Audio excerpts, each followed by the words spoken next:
আমাদের বাংলায় একটা কথা প্রচলিত আছে যে বাঙালির 12 মাসে 13 পার্বণ। কথাটা একবারেই সত্যি। এক বছরে 12 মাস হলেও 13 পার্বণ কেন, তার বেশি লেগেই হলো সরস্বতী পুজো। এবছর সরস্বতী পুজোয় কুটুসির শরীরটা খারাপ থাকায় খুব বেশি ঘুরতে পারিনি পুজোর দিন, কিন্তু আমাদের এখানে দুর্গাপুজোর মতো সরস্বতী পুজো প্রায় 5-7 দিন ধরেই চলতে থাকে। তো প্রথম 2-3 দিন ঘুরতে পারিনি ঠিকই, তারপরে 1-2 দিন কিন্তু বেরিয়েছিলাম। তো তারই কিছু ফটো ভিডিও, কেমন প্যান্ডেল হয়েছে, কেমন থিম হয়েছে, ওগুলোই তোমাদের সাথে একে একে শেয়ার করে নিলাম। এখানে আমি একাই ঘুরতে গেছিলাম ভাইয়ের সাথে, কুট্টু যেতে পারেনি, ওর শরীরটা অতটাও ভালো নয়, তো রাত্রে ঠান্ডার মধ্যে আর নিয়ে যায়নি। এখনও জানুয়ারি শেষে ফেব্রুয়ারি ঢুকে গেলেও ঠান্ডাটা কিন্তু মোটামুটি ভালোই আছে, তাই ওকে আর রাত্রে ঠান্ডার মধ্যে নিয়ে যায়নি। এই যে এটা দেখতে পাচ্ছ, এটার থিম ছিল লাল কেল্লা, খুব সুন্দর করেছিল লাইটিং দিয়ে, সবার মন কেড়ে নিয়েছে কিছু কিছু প্যান্ডেল, তার মধ্যে এটিও একটি।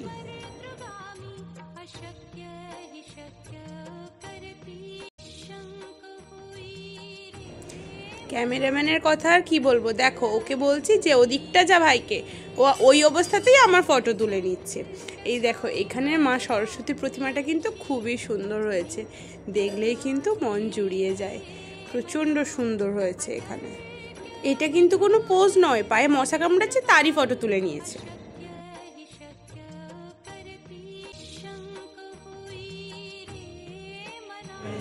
এই যে এখানটায় প্যান্ডেলে ঢোকার সময় আমি ওকে বলছি এদিকটা আয় ভালো করে ওপরের দিকটার ভিডিও নিয়ে, আর ও নিচ্ছে পায়ের দিকের ভিডিও, আর কি বলবো। তো যাই হোক, এভাবেই বেশ কয়েকটা প্যান্ডেল ঘুরেছি। তো প্যান্ডেলগুলো ঘোরার পরে কিছু কিছু প্যান্ডেলে না ওই কিছু বাচ্চাদের প্রোগ্রাম হচ্ছিল, কোথাও কুইজ হচ্ছিল, কোথায় আঁকার প্রতিযোগিতা হয়ে গেছে বিকেলবেলা, কোথাও ছদ্মবেশ হয়ে গেছে বিকেলবেলা, তো এরকম হয়েছে। এবারে ভাই কি করেছে, বলে দাঁড়া, একদিকে কুইজ হচ্ছিল, বলে দাঁড়া এখানে দাঁড়াই দেখি কুইজে বলতে পারি কি না। তো দাঁড়িয়েছিল, তো কুইজে ও একে একে অ্যান্সার দিয়েছিল, তো অ্যান্সার দিয়ে ওই 14টা মতো মানে গিফট পেয়েছিল কুইজে আর কি। তো সবগুলো ও বাড়ি বই নিয়ে গেছিলো কুট্টুসের জন্যে, আর কুট্টুসের ভিডিও লাস্টে দেখাবো, দেখবে ওই গিফটগুলো পেয়ে কী আনন্দ, মামা গিফট নিয়ে এসছে। আবার মানে কোনো প্রোগ্রাম থেকে, দোকান থেকে কিনে না, ওটা নয়, ওটা অতটাও মানে এক্সাইটেড নয় সেরকম, কিন্তু যেহেতু গিফট পেয়েছে ও, তো সেটা খুবই এক্সাইটেড ব্যাপার ওর কাছে। দাঁড়াও একদম লাস্টে দেখাচ্ছি যে কি কি গিফট পেলো কুইজে।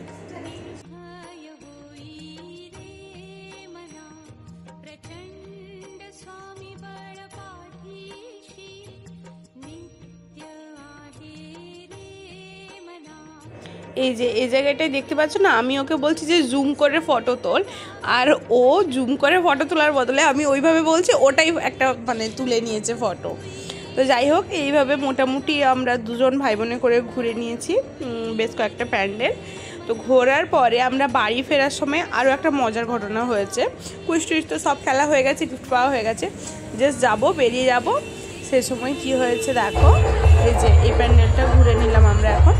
এই প্যান্ডেলটা ঘুরে যাওয়ার পরে বাইকে তেল শেষ হয়ে গেছে, এবারে ওইখানে কাছাকাছি দোকানও নেই। এই যে দেখো আমার ভাই, দেখো বাইকটা নিয়ে যাচ্ছে, বলে তেল শেষ হয়ে গেছে। এখান ওখান এত ঘোরাঘুরি হয়ে গেছে, বাইকে যা তেল ভরেনি সন্ধ্যাবেলা, ওর মনে নেই, তো তেল শেষ হয়ে গেছে, তাই ও বাইকটা রেখে এখন দোকান খুঁজতে যাচ্ছে। তো এদিক ওদিক করে আমরা মোটামুটি দোকানও পেয়ে গেছিলাম কাছে পিঠে। তারপরে বাইকে করে তেল নিয়ে আমরা বাড়ির উদ্দেশ্যে রওনা দিলাম। তো বাড়িতে গিয়ে তারপরে কুট্টুসের এক্সপ্রেশনটা মানে দেখবে কতটা ও এক্সাইটেড যে মামা ওর জন্যে গিফট এনেছে, এর জন্যেই ও।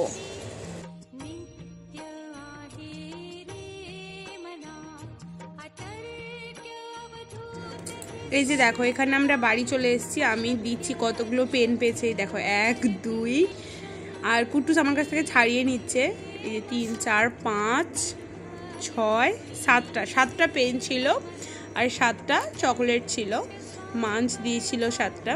এবারে কুটুস কী করছে না, আমার কাছ থেকে চকলেটগুলো, মানে আমি যে ভিডিওটা করব, দেখো ও নিজে গোনা শুরু করে দিয়েছে পেনগুলো। ভিডিওটা করতে দিচ্ছে না, চকলেটগুলো দিচ্ছে না, আমি দুটো রাখি তো দুটো করে সরিয়ে নিচ্ছে। এই দেখো পাশ থেকে কেমন ঝটপট ঝটপট করে সরিয়ে নিচ্ছে। মাত্র 3টে 4টে রেখেছি এখানে, আর ও কী করছে, আর বাকিগুলো সরিয়েই নিচ্ছে, দিচ্ছে না। আমার সাথে রীতিমতো ফাইট চলছে, এই যে দেখতেই পাচ্ছ কেমন। তো এভাবেই মোটামুটি আমাদের পুজো কেটে গেছে। তো আজকের মতো এ পর্যন্ত, দেখা হচ্ছে নতুন ব্লগে, টাটা।